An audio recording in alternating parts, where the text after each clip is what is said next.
네, 날씨가 매우 무더운데 어떻게 견디고 계십니까? 여러분 무더운 날씨에도 건강에 유의하시고 잘 이겨나가시면 좋겠습니다. 이 세상을 우리가 좀 돌아보면 이 세상은 눈물과 애통이 가득한 세상이라는 것을 알게 됩니다. 사망과 아픔이 가득하다는 것을 우리가 알고 있는 것이죠. 어느 분이 요양병원에 입원을 하셨는데 치매가 점점 심해지시고 결국은 가족들을 알아보지 못하게 되었습니다. 그리고 외로움에 자주 눈물을 흘리시게 되었습니다. 중병과 고독으로 아파하는 그런 모습을 보게 됩니다. 또 어느 부모님은 이 초등학교 자녀를 교통사고로 잃게 되었습니다. 아침에 밝은 모습으로 나간 자녀가 결국 집으로 돌아오지 못한 것이죠. 그 자녀를 잃은 부모님의 마음이 너무나도 미워지는 고통을 느끼게 된 것입니다. 사망으로 인해서 흐느껴 울 수밖에 없는 것이죠. 지금 우크라이나에서 또 가자 지구에서 아프리카에서 지구 곳곳에서 전쟁이 이어지고 있습니다. 눈물과 애통이 계속되고 있는 것이죠. 어떤 집사님께서 오랜 세월을 보낸 낡은 집에 살고 계셨습니다. 자녀들은 계속해서 이렇게 말했습니다. 아버지, 이 집은 너무 오래돼서 위험합니다. 다시 집을 새로 지어야 됩니다. 그러나 집사님은 가족들의 추억이 담긴 그 집을 쉽게 무너뜨리지 못했습니다. 그러던 어느 날 밤에 비가 몹시 쏟아지게 되었습니다. 천장에서 물이 새기 시작했고 벽에 금이 가기 시작했습니다. 그제서야 집사님은 결심을 했습니다.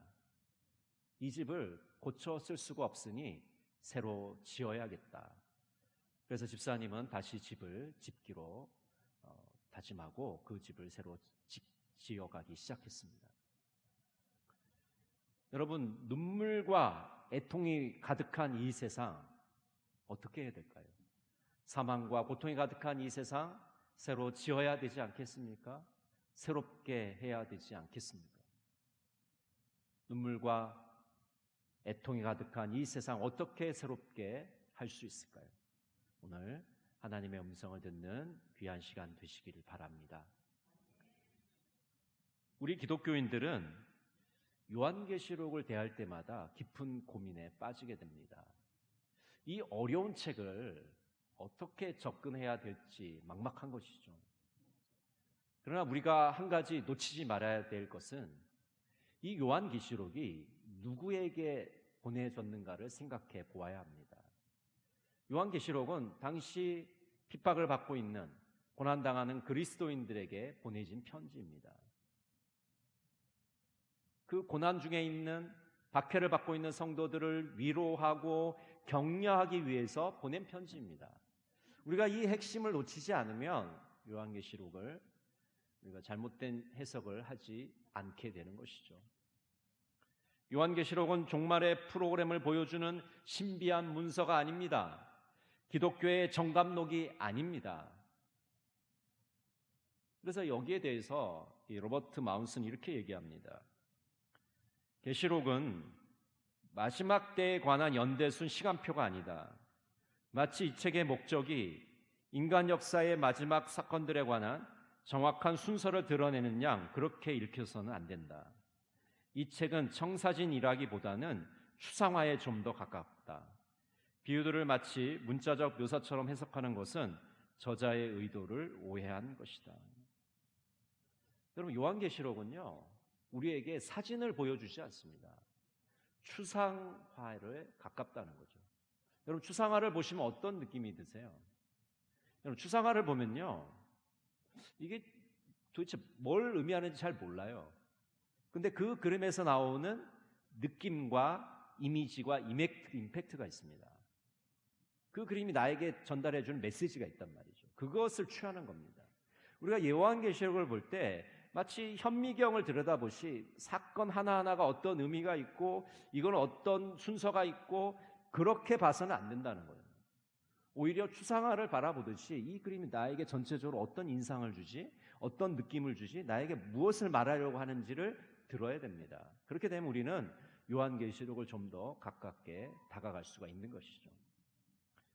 오늘 본문은 두 가지 메시지를 우리에게 들려줍니다. 첫 번째 메시지는 주님께서 모든 것을 새롭게 하신다고 말씀합니다.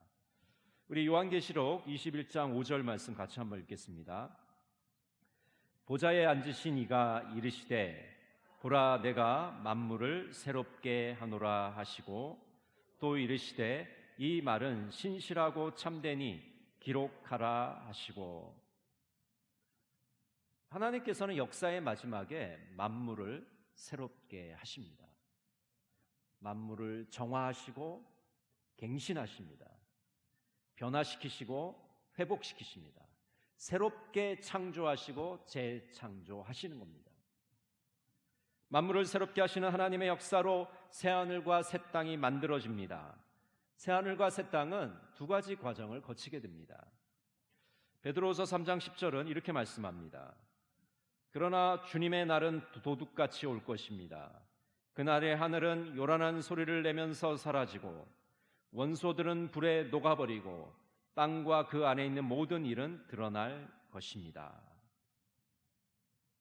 여러분, 새로운 창조는 기존의 것들을 사라지게 만듭니다. 그래서 이사야 65장 17절은 이렇게 말씀합니다. 보라 내가 새하늘과 새 땅을 창조하나니 이전 것은 기억되거나 마음에 생각나지 아니할 것이라. 그럼 기존의 것들이 다 사라졌기 때문에 새로운 것들이 들어오게 되는 것이죠. 새로운 것이 들어오면 이전 것은 생각나지 않게 됩니다. 여러분, 기존에 멋진 건물이 있었습니다. 오랜 세월이 지나서 그 건물을 철거를 했어요. 그리고 또 다른 건물이 들어오게 됩니다. 우리가 그 건물을 바라보게 되면 그 이전에 무슨 건물이 있는지 잘 생각나지가 않아요. 왜냐하면 새로운 건물이 너무 멋있고 멋지기 때문입니다. 만물을 새롭게 하시는 하나님은 시간적으로 새롭게 하십니다. 그리고 더 나아가서 질적으로 새롭게 하십니다. 그래서 새로운 창조는 그냥 단순히 겉모습만 바꾸는 게 아닙니다. 뭐 수리를 하거나 개선을 하는 것이 아니라 완전히 새로운 것으로 변화시키는 것입니다. 그러므로 하나님의 새 창조는 수리하고 개선하는 게 아니라 놀라운 일을 행하시는 것입니다. 이사야 43장 19절 우리 같이 한번 읽어보겠습니다. 보라 내가 새 일을 행하리니 이제 나타낼 것이라. 너희가 그것을 알지 못하겠느냐. 반드시 내가 광야의 길을 사막에 강을 내리니. 여러분, 광야에는 길이 없어요. 사막에는 강이 없습니다. 근데 하나님께서 놀라운 일을 행하셔서 광야의 길을 만드시고 사막에 강을 내시겠다고 말씀하고 있는 것입니다. 하나님은 새 일을 행하십니다. 우리 인간이 예측할 수도 없고 예상할 수도 없는 놀라운 일을 행하시는 것입니다. 하나님은 우리 역시 새롭게 하신다고 말씀합니다. 우리 고린도후서 5장 17절 말씀 같이 한번 읽어보겠습니다. 그런즉 누구든지 그리스도 안에 있으면 새로운 피조물이라. 이전 것은 지나갔으니 보라 새 것이 되었도다. 제가 메시지 성경으로 읽어드리겠습니다. 우리가 보는 것은 누구든지 메시아와 연합하면 새로운 출발을 할 수 있고 새롭게 창조될 수 있다는 것입니다. 옛 삶이 지나가고 새로운 삶이 싹 트는 것입니다. 여러분, 역사의 종말이 다가오면 우리가 이 역사의 마지막을 볼 수 있게 됩니다. 그런데 중요한 것은 그 역사의 종말이 아니더라 하더라도 우리의 매 순간순간이 종말처럼 살아내야 한다는 것입니다. 우리 그리스도인들의 삶은요, 매 순간을 종말처럼 사는 삶입니다. 그러니까 매 순간이 종말인 것이죠. 그것이 우리 그리스도인의 삶인 것입니다. 그렇기 때문에 우리가 그리스도 안에 있으면 새로운 피조물이 됩니다. 새로운 것이 됩니다. 새로운 삶을 살 수 있게 되는 것입니다. 그리스도 안에서 새로운 피조물, 새로운 삶을 사는 자만이 역사의 마지막에 새 하늘과 새 땅을 볼 수 있게 되는 것입니다. 여기서 우리는 하나의 질문이 생기게 됩니다. 만물을 새롭게 하시는 하나님의 역사가 완벽히 새로운 질서를 가져오는 것이라면 그럼 이전 것과는 전혀 연속성이 없는 것일까라는 질문이 드는 것이죠. 쉽게 생각하면 이런 것이죠. 커피를 좋아하는 분이 있습니다. 그런데 이렇게 생각하는 거예요. 아니, 하나님 나라에 가면 내가 커피를 좋아하는데 하나님 나라에 커피가 있을까? 이렇게 질문하는 것이죠. 여러분, 하나님 나라에 커피가 있을까요? 없을까요? 아무도 모르죠, 그건요. 있을지 없을지. 하나님께서 새롭게 창조하신다는 것은, 만물을 새롭게 하신다는 것은 인간의 문명과 문화를 다 깡그리 엎어버리는 것은 아니라는 겁니다. 계시록 21장 26절은 이렇게 말씀합니다. 사람들이 만국의 영광과 존귀를 가지고 그리로 들어가겠고, 만국의 영광과 존귀를 가지고 들어가겠다. 무엇인가 이전 것과 연속성이 있다는 암시를 우리에게 해주는 것이죠. 그러니까 지금의 삶과 천국의 삶은 아마 불연속적인 삶일 겁니다. 그러나 연속적인 무엇인가가 있다는 암시를 우리는 받게 됩니다. 지금 내가 커피를 좋아하고 천국에 가서 저도 커피가 있을지 없을지 모르겠지만 하나님께서는 커피보다 더 좋은 대안을 준비하고 계시다는 겁니다. 그래서 우리가 만족하면서 천국의 삶을 살 수 있게 되는 것입니다. 하나님께서 내가 좋아하는 대안을 준비하셨다는 그 사실을 기대하시면서 하나님의 나라를 기다리시기를 간절히 바랍니다. 하나님은 새 창조로 처음 것들이 다 지나가게 됩니다. 처음 하늘과 처음 땅이 없어집니다. 바다도 있지 않습니다. 옛 질서는 죽고 새롭고 완벽한 질서가 오게 됩니다. 죄라는 옛 질서가 제거됩니다. 그래서 하나님은 오늘 이렇게 말씀합니다. 내가 만물을 새롭게 하노라. 여러분, 이 하나님의 선포에서 우리는 웅장한 교향곡을 들어야 합니다. 사실 하나님의 모든 역사는 하나의 음악으로 표현할 수가 있습니다. 여러분, 하나님께서 천지창조를 만드실 때 어떤 음악이 울려 퍼졌을까요? 그 음악으로 우리가 표현한다면 웅장한 교향곡이 울려 퍼진다고 할 수 있겠습니다. 하나님께서 만물을 만드시는 그 모습 한번 상상해 보시면 어떤 음악이 들려오는지 우리가 상상해 볼 수 있을 겁니다. 그럼 이어서 죄가 이 땅을 오염시키며 인간의 삶을 타락시키면서 정말 이 불편한 음악이 울려 퍼지게 됩니다. 정말 기괴하고 음침한 음악 소리가 계속 들리게 되는 것이죠.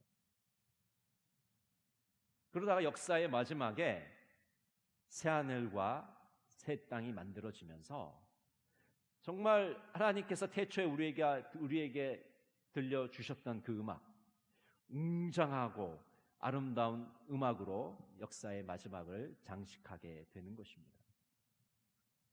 거룩하고 장엄한 하나님의 구원의 역사를 하나의 대서사시로 그리고 교향곡으로 들어보시기를 간절히 바랍니다.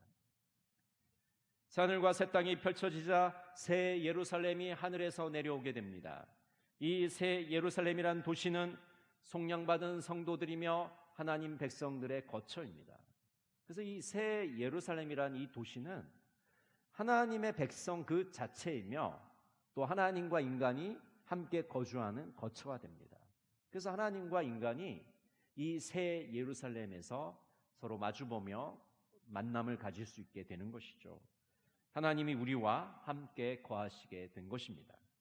우리 에스겔 37장 27절 말씀 같이 한번 읽어볼까요? 내 처소가 그들 가운데 있을 것이며 나는 그들의 하나님이 되고 그들은 내 백성이 되리라. 내 처소가 그들 가운데 있을 것이며, 이 에스겔 예언자의 이상이, 소망이 새 예루살렘이란 도시에서 이루어지게 됩니다.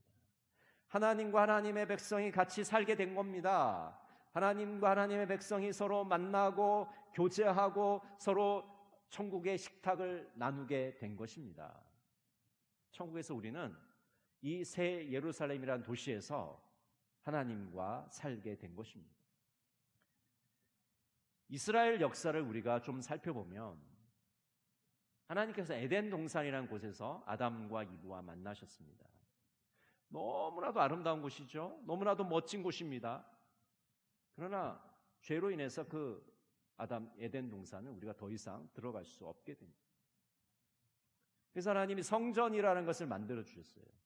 이 성전에서 하나님의 백성들이 하나님의 임재를 맛보게 됩니다. 그리고 예수 그리스도가 인간의 몸을 입고 이 땅에 오시게 되죠. 그래서 우리가 하나님의 아들을 대면하여 볼 수 있는 영광을 누리게 된 겁니다.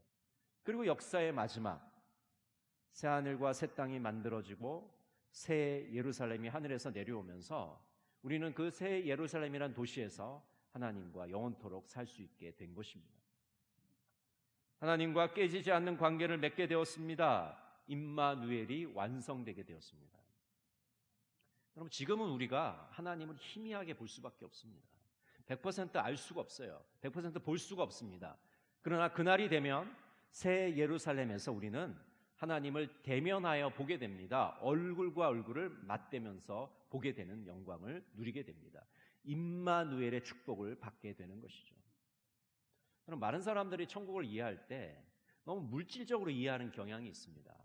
천국에는 뭐 맨션이 있고 뭐 천국에 포르쉐가 따로 있고 뭐 이런 식으로 이해를 해요. 여러분, 그렇게 이해하면 안 됩니다. 천국의 본질은요, 임마누엘의 축복을 받는 거예요. 지금 희미하게 보는 하나님을 내가 대면하여 보는 겁니다. 하나님의 영광을 보고 하나님의 임재를 맛보고 그 하나님의 축복을 누리는 거예요. 그것이 천국의 본질입니다.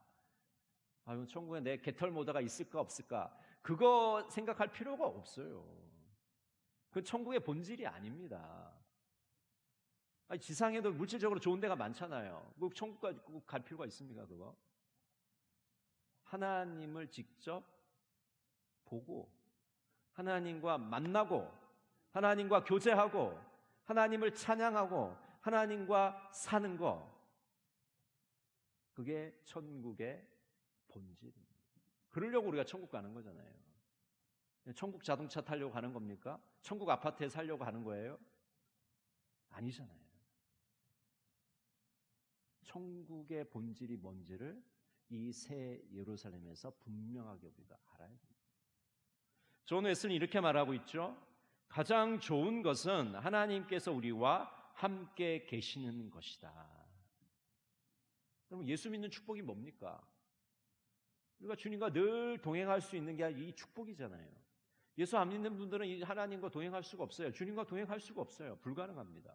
근데 우리는 매 순간 기쁜 일이 있든지 슬픈 일이 있든지 주님과 동행할 수 있다는 게 이게 얼마나 가장 좋은 일입니까?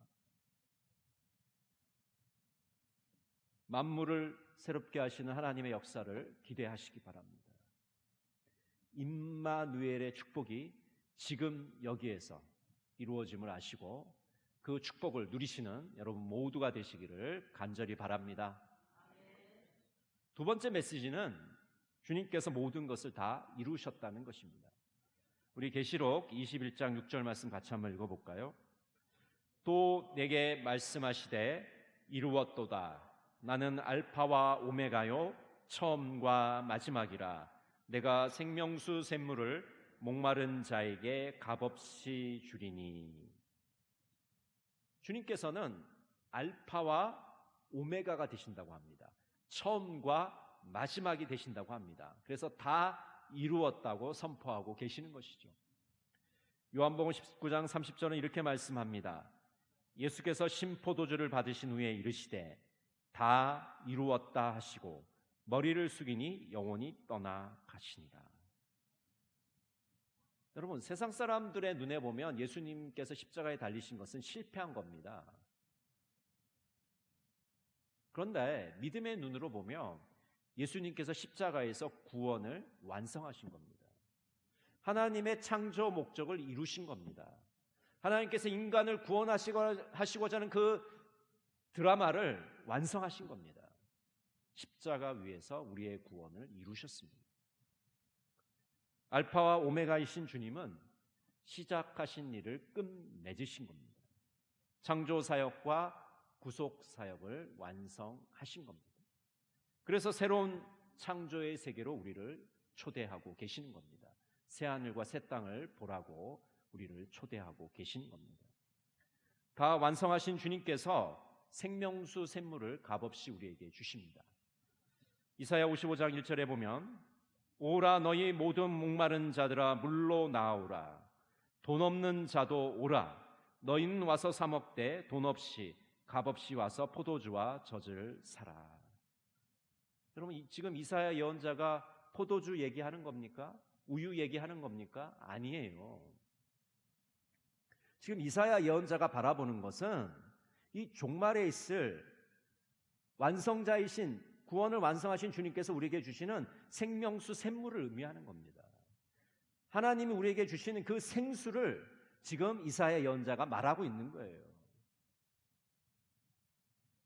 다 이루었다. 완성하신 주님께서 우리에게 영적인 목마름을 채워주시겠다는 겁니다. 목마름을 해결해 주시겠다는 겁니다. 영생의 생수를 먹여주시겠다는 겁니다. 여러분 그래서 우리가 천국에서 영원토록 사는 거 아닙니까? 이 영생수를 이 생물을 마시니까 우리가 영원토록 살 수 있는 것이죠. 구원의 완성자이신 주님께서 우리에게 이 생명수 샘물을 주신다고 약속하고 계시지 않습니까? 모든 것을 다 성취하신 주님을 찬양하시기를 바랍니다. 지금 여기에서도 그 하나님이 주시는 놀라운 생명수 샘물을 맛보시는 여러분 모두가 되시기를 간절히 바랍니다. 이집트 카이로에 가면 그 카이로 외곽에 모카탐이라는 마을이 있습니다. 이 모카탐 마을은 쓰레기 마을입니다. 카이로 시내에서 나오는 그 쓰레기들을 다 분리해서 매장하는 그런 곳이에요. 서울에도 난지도라는 곳이 그런 역할을 했었죠. 서울 시민들이 이 쓰레기들을 다 이 난지도라는 곳에 와서 분리를 하고 쓸 것은 다 빼고 나머지는 다 매립을 했습니다. 근데 이 모카탐 마을에서 쓰레기를 분리하며 사는 사람들, 정말 악취나는 그 마을, 너무나도 가난한 그 마을에 사는 사람들은 콥틱 교인들입니다. 무슬림들이 아니고 이슬람 교도들이 아니고 이집트 종교에 속한 기독교인들이 그 쓰레기 마을에서 쓰레기를 분리하면서 살고 있습니다. 그러니까 이집트로 따지면 최하층민이죠. 최하층민. 기독교인들이 그렇게 살고 있습니다.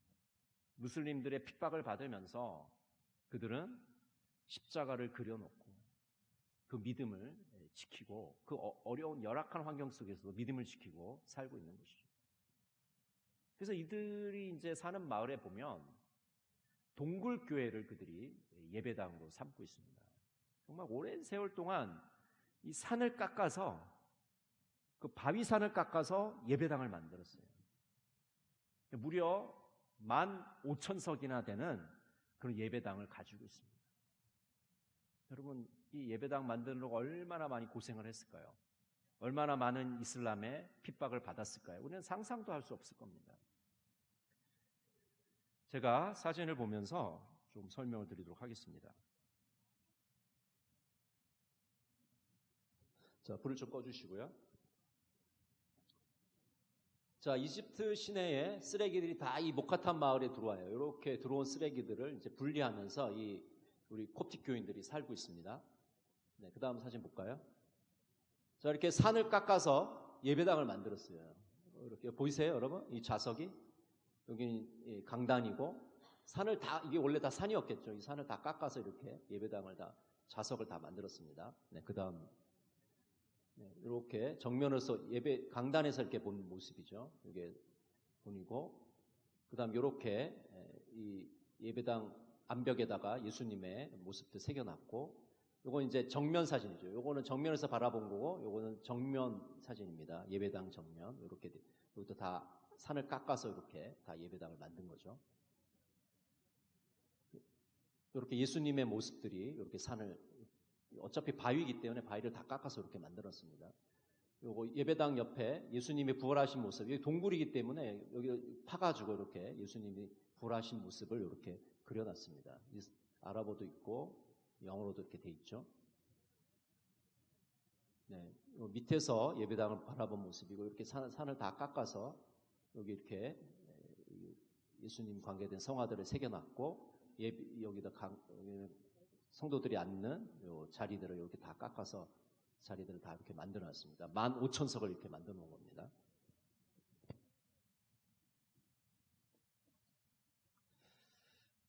냄새나는 쓰레기 마을에서 쓰레기를 분리하고 살고 있지만 그들은 숭고한 믿음의 꽃을 피우면서 살고 있습니다. 오랜 세월 동안 이슬람이 핍박하고 박해하면서 그들이 알라를 믿도록 재촉을 하고 있지만은 그들은 여전히 만물을 새롭게 하시는 그 주님을 기다리면서 그 믿음을 1300년 동안 지켜오고 있는 것입니다. 여러분, 이 세상은 눈물과 아픔이 가득합니다. 죄로 오염되어 있습니다. 고쳐 쓸 수 없는 지경에 이르게 되었습니다. 한마디로 이 세상에 소망이 없는 것입니다. 우리의 소망은 예수 그리스도에게만 있는 줄로 믿습니다. 주님은 만물을 새롭게 하십니다. 구원 역사를 완성하십니다. 생명수를 우리에게 공급해 주십니다. 리처드 백스터 목사님은 이렇게 기도하고 있습니다. 지금 이 세계는 썩어짐의 속박에서 풀려나 하나님의 자녀들이 누리는 영광스러운 자유 가운데로 들어갈 때를 간절히 고대하고 있습니다. 주님께서도 친히 이렇게 말씀하셨습니다. 내가 진실로 속히 오리라. 아멘. 주 예수여 속히 오시옵소서. 여러분, 주님께서 우리에게 베푸실 그 구원의 역사를 기대하시기 바랍니다. 만물을 새롭게 하시는 주님을 기다리시는 여러분 되시기를 바랍니다. 오늘 주님께서 이렇게 말씀하십니다. 내가 만물을 새롭게 하노라. 기도하겠습니다. 사랑의 하나님, 이 세상은 눈물과 애통이 가득합니다. 전쟁과 고통이 가득합니다. 죄로 오염되어 더 이상 버티기가 어렵습니다. 만물을 새롭게 하시는 주님, 먼저 우리를 새롭게 하여 주시옵소서. 주님의 구원의 은혜를 베풀어 주시고 생명수를 먹여 주시옵소서. 이 죄악 많은 세상을 새롭게 하여 주시옵소서. 예수님의 이름으로 기도드립니다. 아멘.